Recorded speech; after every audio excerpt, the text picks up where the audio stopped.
Өнөөдөр манай салбар 53 мянган одоо иргэд одоо ажиллаж улс орны эдийн засаг, нийгмийн хөгжилд томоохон одоо хөл нэмрийг оруулж байна. За 2017 оны одоо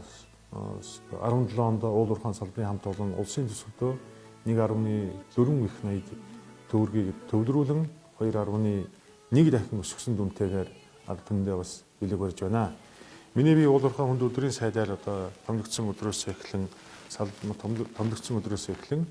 салбарын одоо хариуцлага урамшуулал даатгалын тогтолцоог бий болгох мөн эдийн засгийн үйлдвэрлэлийн тогтолцоог төгөлдржүүлэх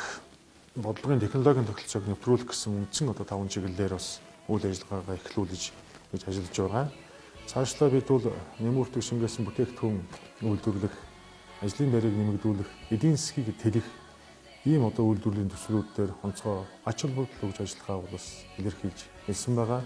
Эдгээр зорилтуудыг хэрэгжүүлэхэд мэдээж төр ганцаараа бол одоо бас явахгүй. Энд бол төр хувийн хөгжлийн түншлийг одоо бэхжүүлэх, төрийн байгууллагуудын уялдаа холбоог одоо сайжруулах, мөн тусгай зөвшөөрөл эзэмшиж байгаа төрийн бус байгууллагууд, гадаад дотоодын одоо хөрөнгө оруулагч нартай бид нээлттэй элдод одоо хамтран ажиллахаа мөн илэрхийлсэн. 2017 оны 2 дугаар хагасаас хойш үүсэж байсан гашуун сугаат ганц бомбын чиглэлээр одоо 120-с 130 км хавтад тээврийн цугаас үүсэж байсан. За энэ нөхцөл байдлыг бол бид өнгөрсөн 11 сард бас газар дэд мөч үз танилцж тээврийн 7000 гаруй одоо тээврийн хэрэгсэл одоо барьж байгаа жолооч нартай уулзаж тэдний санал бодлыг сонсож мөн тэнд ажиллаж амьдарч байгаа тээврэлд ачлт хийж байгаа улсуудын тагаас уулзаж тэдний дуу хоолойг сонсож үзэж танилцаад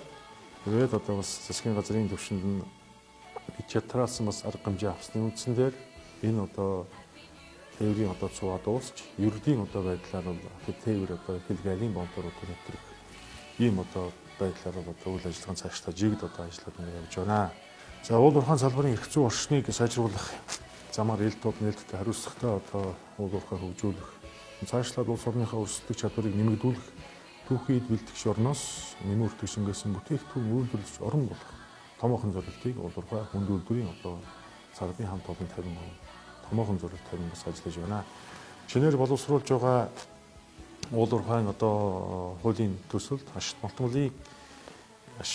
нөөцийг тогтоогоос эхлээд хаалт хүртэлх одоо бүхий л одоо харилцааг ижбүрэн зохицуулсан ийм эрх зүйн орчныг бүрдүүлэхээр бид бол бас хамт олон маань хичээн одоо бас ажиллаж байгаа гэдгийг энд бас би цохон одоо хэлхэн зүйтэй гэж бодож байна. За бидэнд цаг баг ажиллах хийх ажил бол тун их байна. Уул уурхайгаа зөв одоо хөгжүүлэхэд бол засаглал, хууль эрх зүйн орчин, боловсруулалтын бодлого нь товч өгөө тодорхой удирдлага хариуцлагын тогтолцоо нь оновчтой бөгөөд ойлгомжтой, өөрөөр хэлбэл бодлого боловсруулахаас эхлээд хэрэгжилтийг хангах, үр дүнг тооцох, хяналт, хариуцлагын механизмыг бүрдүүлэх замаар асуудлыг цогцоор нь одоо шийдвэрлэснээр нийгэмд уул уурхайн салбарын нэр хүнд өсөх ийм боломжтой юм аа. Уурхайчин хамт олонтой болон нийт Монголын ард түмэндээ ирж буй шинэ оны мэндийг дэвшүүлж эрүүл энх сайн сайхан бүхнийг хүсье өрөөё.